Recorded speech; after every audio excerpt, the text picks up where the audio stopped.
Hi, my name is Claire and this is Alex, and we have started a new series called Ask and Answered. So if you guys have burning questions to ask about real estate, about property market, about where we're going with real estate this year, feel free to just drop us a comment in the comment section below and we will try our best to answer them. So today we're going to cover this topic: when is the best time to let go of your new launch property? I guess maybe a lot of people are wondering, when I buy a property, especially a new launch property, when is the best time to let go in terms of looking at your profit gain? So we're going to cover a couple of stages and we want to explore all the stages as well. So there's definitely a few stages, but end of the day is determined by what type of unit you hold, and there's many other factors that is coming into the situation. So we'll run through everything. You can use this as a guide for your own properties, whether do you think it's now best to exit or later on. But of course, definitely also depends on whether I have anything that I want to buy. Because end of the day, sometimes we also don't say that you sell already, then you don't go and do anything. It's also a problem. When you have something that you are looking forward to and you feel that there's a lot of potential in that, then selling a property maybe at a lower price than what you expected may be also a good option.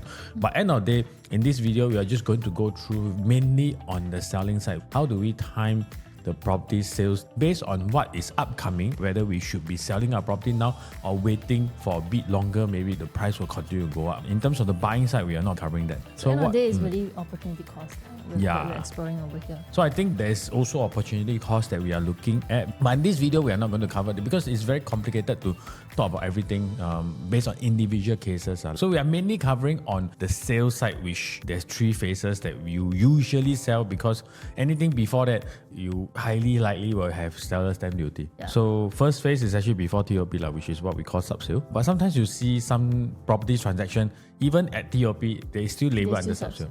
Because they have not attained CSC yet. So it's still under sub-sale condition. Nevertheless, we ourselves know that whether we are selling before TOP or after TOP, there's a very big difference between this. Second period is actually during TOP, which is your key collection, which you can see the actual physical unit.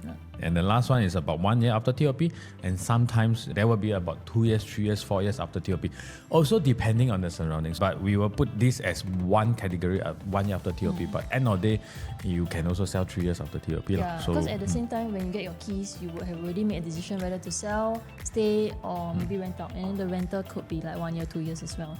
That will just be bracketed under as 1 or 2 years after the TOP. Yes. By understanding how the demand and supply match, you will be able to determine how much profit you make when the profit is the highest. So what does it mean by this answer? We need to understand at which point our tile unit will have the most demand, and at which point our tile unit will have the least supply. That's very important. That is essentially what will help you make our profits the highest, potentially. Correct. So there will be time where there is huge demand, but there is bigger supply, then it might be an issue. There might be time that there isn't any demand or small demand, but there's totally no supply. Then it might be a better time to sell. And then it will get you the unit out faster as well. Correct. So by understanding this, I know whether I should get my unit out as soon as possible or I should wait a bit longer. So we're going to cover a few key parameters, and then we're going to cover some case studies, and also at the same time, for example, today if you're holding on to almost TOP or going to TOP project, what should you be looking out for based on your unit type? So the first one is whether own, stay, or investment. And this is not really just purely for you, but more for within the development, people who are buying this particular project. Is it more own, stay, or investment? So for example, if we talk about CCR, I know right now the demand is steering towards CCR for own stay because of its price point. But at the same time, generally speaking, you talk about maybe OCR projects, they are generally for own stay. And then the CCR ones are generally for investment because the rentals are going to be higher there. So this is quite a big spectrum. But if you put it into one project, Claire is talking about different projects, different areas looking for different demand. But if you put it into closer micro, even within the development, like the 1-2 bedroom might be more for investment. Yes. So those are watching this video, we are not talking about you buy for what, because you can be buying for own stay, 2 bedroom. But majority of the buyers here next time or now are buying for investment for 2 bedroom. We must be thinking about what the future buyer is looking for, not you. So for the 4 bedroom, mainly in the same development, for own stay. But if we turn it in the other way round, it might be in a different situation for the town area where the 2 bedroom, there might be in a development that mainly are own stay buyer also. That's a very key thing that we want to take note. Our unit type that we are buying, in the area that we are buying, Yeah, mainly for own sale investment because it can be different based on the same project itself also, which is down to the second type, unit type. Actually, these two things is a bit interconnected to each other because it can be in a different location, different unit type, different needs that they are looking for. So the third point is proportion of unit selling. Of course, at the point before TOP, you may not know, or you get a good glance of how many units are selling when the project has obtained its TOP. Then you see some listings coming up. You also want to know, linking back to the unit type, how many potentially will come out to sell or to rent. So knowing who's are the buyers and what are they buying for would help you understand a bit about what the supply would come out to upon the TOP. Actually, what you can do is that you can actually do a short analysis on your area. For example, if you are looking for D19 condo, so you can check out in the last launch when the TOP, this particular project, for example, got 400 units of 2-bedroom. At TOP, there's 100 units in the market. It's not 100% accurate because 100 units can be repeated listings, but there's 100 listings that is marketed. So you know it's not easy for you to sell. How much is selling? 25% of the units that is sold at the launch that's built for this development. Then, for example, this is 2-bed.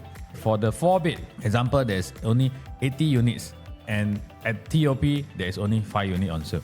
So what is the percentage? I don't put 5, we put 4. So 5% on sale. So you use this as a gauge for you, but you have to know the development that you already bought, how many units of 4-bedroom, how many units of 2-bedroom. Then you can use this as a gauge to understand how many people will be selling. Another easier way is, let's say all across the board is 10%.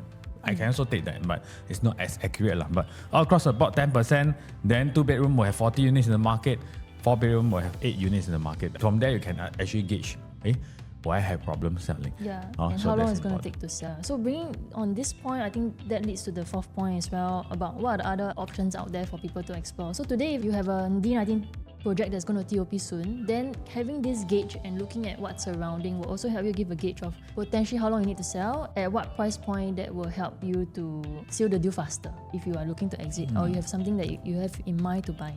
By understanding this, you also know whether you have to sell earlier because those will be competitors to you also. Yeah, when you want to kickstart the journey to do it or potentially rent it out for a while because the competition is high. So one case study that we are talking about is actually this dairy farm residences.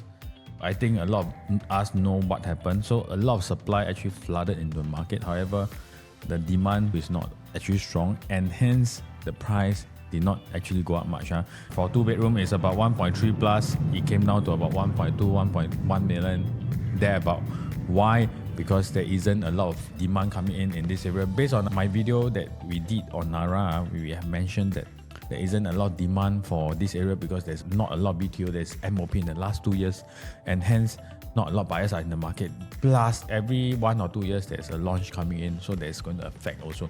And not just here, because in the last phase, after Dairy Farm is launched, Botany is launched. Then in the whole District 23, there's Botany, there's Mies, there's Hugh Haven. There's a lot of launches that is coming together, a lot of choices and options for them. So for the 3-bedder, you can see there's a slight drop in prices also. In the same time frame, 2024 to 2025, what happened to Seaside? So you see that actually for Seaside residences, that TOP around 2021 to 2022, the prices have been constantly going up year on year. And it's quite significant to a point where right now we're seeing Seaside residences got 2006 square foot for 2-bedder. But what you want to look at here and really drive to is really understanding that actually within that area, there isn't much options available.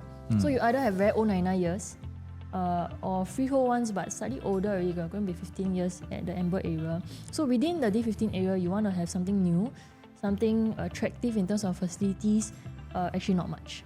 There is, but Buyers, much higher price. Like example, if you talk about Tembusu Grand, you talk about Emerald Katong, it's way higher than Seaside when they launched. But of course, their location is maybe slightly better. But let's say Emerald is 2.1 million for a 2-bedroom. Then here, I still got 1.8. Will the price go up? The price will continue to go up. Because there's still a gap between the resale and the new. And actually, for the resale, they got an advantage because they can get the house immediately. Yeah, and they move in straight away. I think that has led, over the past couple of years, also has led to higher resale prices, and the profits across all bedroom types also keep going up. That leads us to the next question. If you're watching this video, you're a seaside owner, should you be selling now or should you be selling later? So there will be another video that we will be talking more in depth about seaside. We will show you some of the calculation that we have done. Then from there, you can understand more lah. Next, so we are going to take an example today. How do we actually go and see and go and understand whether a 2-bedroom in Amor, a 3-bedroom in Amor, a 4-bedroom in Amor, can we hold or can we sell? So for example, Amor Residence 2-bedroom. So we have this spectrum of things that we want to ask. First one, Amor Residence 2-bedroom. When you want to sell, Claire, do you think mostly investor or stay? I would think for 2-bedroom, mostly investors. Maybe we say like 60-40 range possible. I think it should be around this range lah. Huh? So 60 is investor, 40 own stay. Because in Ang Mo Kio, there will still be people buying 2-bedroom for own stay lah. That will be the main thing. So when we see this, what is the problem? Investor will most likely want to exit or rent. So you will have a lot of sellers and landlord when it TOP. It will come in together. Very little investors will leave it empty and just keep it there. Yeah. If your projects have more own stay people or your unit type have more own stay people, it's good for you because own stay doesn't create supply because they are using for own use. They wouldn't be out in the market for rental or for selling. It definitely wouldn't. So let's say we're talking about 200 units of 2-bedroom, right? If you got 60% of them wanting to exit or be landlords, then you are looking at more than 100. So 120 will be in the market for sales or rental. Yeah. But then plus duplicate listings. yes, You may see like maybe more than that. 150 units on Property Guru that are out there. So that creates a bit more competition within your development as well. So 120 will have sellers and landlord, but it can be repeated, which means that it can be a landlord yet a sellers. I would say very easily you have 80 units in the market. Very possible. These are just gauge of percentage. I would say if you are buying a unit that's mainly investment, then that is a concern that you want to think about. Proportion of unit selling, we have already talked about it here, which is the 60-40 and also the number of units in the market, upcoming and other options out there. So for Amor, what do we have? The main competitor is Lentor. But are they competitors that is directly impacting us? Might not be 100%. Why? Because there will still be people who prefer Ang Mo Kio. If your own stay owner, where we say a lot of them are investor, they don't really care whether it's Lentor or Ang Mo Kio or what. If they see profit, they will want to exit. Yeah. In this sense, we will be able to gauge for Amor, actually at TOP, what happened? More units will flood the market. All these will definitely come out, for sure. TOP will be the worst time to sell, which means you will not be able to get a very good price. So for example, those who sell before TOP, when they start selling, maybe at TOP they will be sold. So you can see at TOP the price can be quite decent in terms of the price they're selling. But if at TOP then you start marketing, then that will be a problem because when you start marketing, all the units will come in together. You will see a dip. Let's say, for example, they are able to fetch 1.8 million now for 2-bedroom. You see a transaction. Half a year, 1 year after TOP, you might see 1.7. Because this 1.7 owner actually put the unit in the market for 1 year, can't sell. So it's better for this situation to start way before TOP because you have already predicted at TOP there will be units flooding into the market. If I want to exit before that. I'm not saying that you sign before TOP, you can sign after TOP, but you already do all your job and everything to make sure that you can sell, be the first few to actually exit. Because when people are not putting in the market, you already put it in the market. Yeah, so the marketing efforts need to start earlier. Yeah, so in this case for Amor 2-bedroom, maybe we see 1 year down the road on the effect of price, it may drop because it's just more supply flooding into the market. And then you see the desperate sellers thinking of moving out and having another option to buy something else, then considering the opportunity cost over here, they would rather just exit and then move on to the next one. Then along the years, like you see Lentor Modern have TOP, is going to be a competitor to you also. Lentor have a lot of 2-bedroom that's going to TOP subsequently. All this coming up will be a problem to you also. That's the concern that we have. Next 3-bedroom. All of you who buy for own stay, usually it's 3 and 4-bedroom. But what is the difference between 3 and 4? Even if 3 and 4, my percentage is the same. Let's say 20% invest, 80% stay. Let's say we put this way. But there will still be a lot more of the 3-bedroom in the market because of the number of units. For example, A project have 300 units of 3-bedroom will have maybe about 50 units of 4-bedroom. This is usually the proportion of many developments. 20% of 50 units is 10 units. 20% of 300 units is 60 units in the market. Yeah, it makes a lot of difference. So it makes a lot of difference. 3 is definitely you would be able to sell. The price might still continue to go up after TOP for certain areas. Like Amor, I think the price will continue to move up because Ang Mo Kio is a very own stay town. Yeah. So and a not lot of condos. That's why I think Lentor has done quite well, Right. generally speaking, because there's no other alternative within the Ang Mo Kio estate to choose from. And at the same time, at that point of time, Lentor had a good price point that was close to a 15-year-old resale. Correct. If I take keys now, then I will be thinking, even if I make 600,000, for example, but I sell already, I move where? I don't have any other options in Ang Mo Kio that I can move to. The next newer is Panorama, which is I think about 10 years old. So there wouldn't be options. Then I will be thinking, why not I just move in? So the supply of units that is selling will be very little in terms of 3 and 4 bedroom. If you think you don't have anything that you want to go to, you don't have anything that you want to buy, you don't have any intention, you can continue to hold first. Why? Because first, the number of investors is lesser, own stay people is more. Own stay people more means that there's no supply. Or very little supply will be coming out in the market. But the concerning is the proportion of the units. For example, I'm not 100% sure about Amor, but the 3-bedroom will usually have the bigger proportion. So the proportion is high, even the investors' numbers is low, you will still have easily 20, 30 units in the market. But there will be people who come in and snap up this quite fast because they don't have a lot of options in Ang Mo Kio they can choose from. And if we compare this for the 2-bedroom and 3-bedroom, the difference is the people that is considering a 2-bedroom in Amor for investment can be buying a Lentor 2-bedroom also. The people that is considering a 3-bedroom in Amor highly likely will not be thinking about Lentor. I don't know why. Just one street across, they still feel Ang Mo Kio is Ang Mo Kio. Yeah, I think the impression is still there. Something That's why like I think Amor also did quite well because no other launches at that point in time. Ang Mo Kio has limited supply. Correct. That's why within the launch, that period of time, it's performed quite well. So in conclusion, for the 3-bedroom Amor, I think on the effect of price is whether or not there are 20 or 30 units on sale, there will still be people coming to view. And coming to want to live there because 3-bedrooms family friendly. Whether you sell now upon TOP or you sell 1 year from TOP, I think quite safe. Yeah. The percentage of people for investment is lesser, means there's lesser seller, but huge demand.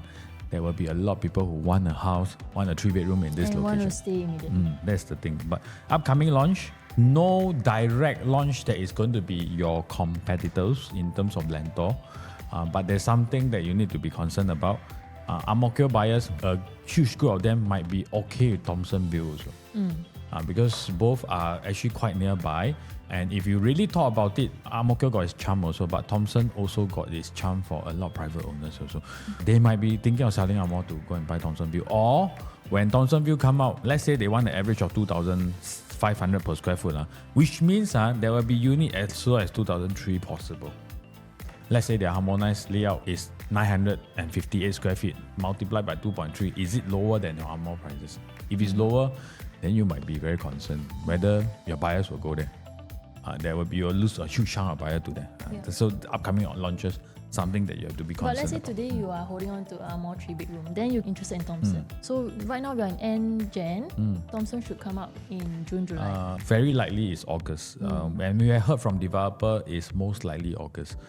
So in So that case, still in time lah. Still in time, but then potentially you might need to plan a bit ahead of this. So you can go and study about UOL previous launches. How is the layout? How is the size of the 3-bedroom? You will know the price around how much. Yeah. So you calculated is possible.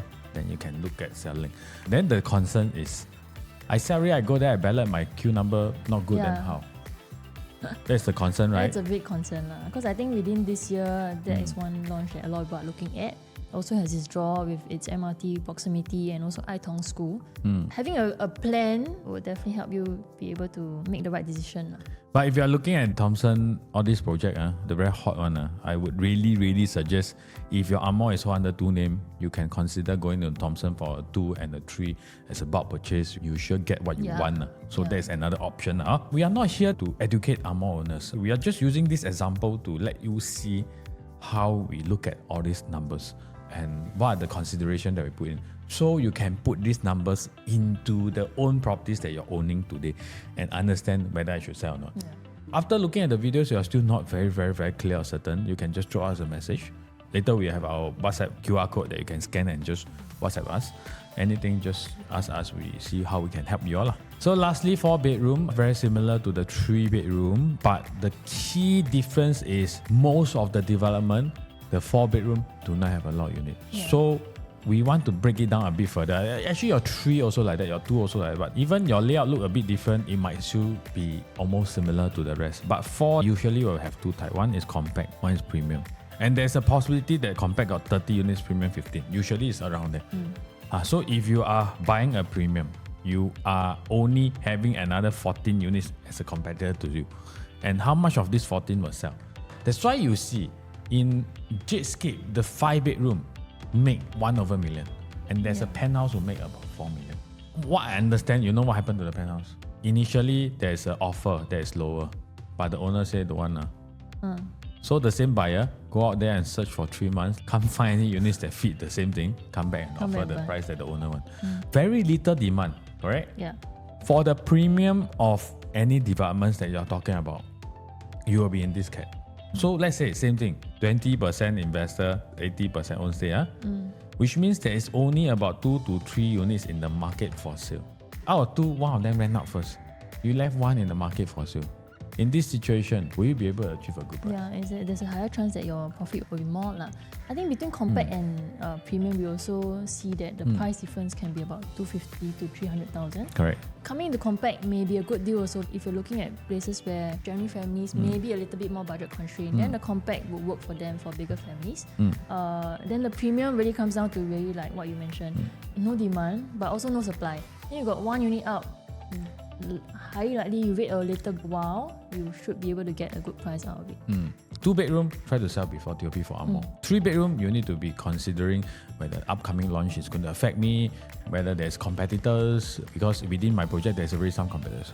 4-bedroom, because you need to find that one buyer, especially premium. Compact is a bit similar to the 3 more, but it's like a hybrid. Premium is I put a ridiculous price in the market. Not too ridiculous, like people sold at 2,500 per square foot, you can ask for maybe 2,700 for example. Then you just leave it. 1 year after TOP haven't sell, you don't care. Because the buyer half a year later then come and buy one. Okay? Yeah. The key problem is I can't rent out. Cannot rent, Because people looking here are more for instead. Correct. Then you stay So the very good chance the price will go up for the 4 premium. But if you already got own stay and this is your investment unit, you need to be cash rich. Because you can't rent out. You need to have this strategy of holding and waiting. But the best is to stay there and you sell. But usually when you move in, it's a bit troublesome. You move in 1 year later, then you need to move out again or whichever. You must be very clear on this. So you must be having a lot of cash reserve to help you go through this period. Different strategy for different type of units. But overall, I would say if you're holding a 4 premium or a 4 compact, you hold 1, 2 years, 3 years after TOP, it might not be a problem. You will still see some transaction that is higher than the last one. Yeah. Very, very highly. Yeah. And the key thing is the difference of the seller's mentality. 2-bedroom sellers are mainly, I got a restricted budget. I want to sell as soon as possible so that I can buy my next property.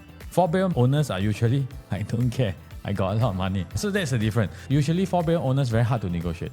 Because I don't sell, I don't care. But 2-bedroom owners have an urgent need to sell the property. Yeah. So that's the very key difference. For 4-bedroom, usually for mass market, you can choose to hold. Unless your layout is very bad, we wouldn't even advise you to hold until TOP. Sell before that. But if your layout is good and nice, there isn't any problem. It's really waiting for the right buyer to come. And then if let's say premium is only 15 units and you only have 1 or 2 units on the market, then I think generally speaking, there will be viewers coming to view. It's just it will take time to get the price that you want. So summary, I think depending on the area, the outcomes will be different. So you really need to know, from the start of the video, we also shared that you need to know not just you buying for what, but generally the people that buy into your development, what are they buying for, how much own stay, how much investors, so you can roughly predict at the TOP period how many are going to be out in the market. And the second point is understanding the mindset of buyers when you buy a property. Resale buyers, what are they looking for? how would your layout or your unit type be more of a benefit to people so the selling becomes easier. So will it be something that they want? If your layout or your unit type is something that all resale buyers are looking for, you know your demand is higher. Lastly, we will end off today's video with our QR code here. You can scan and ask us anything. If you want, you can also put in the comment section. But if the topic is a bit sensitive, you want to ask us applicable to your own properties, just drop us a WhatsApp. We will get back to you as soon as possible. If not, we'll see you in our next video. Bye-bye. Bye.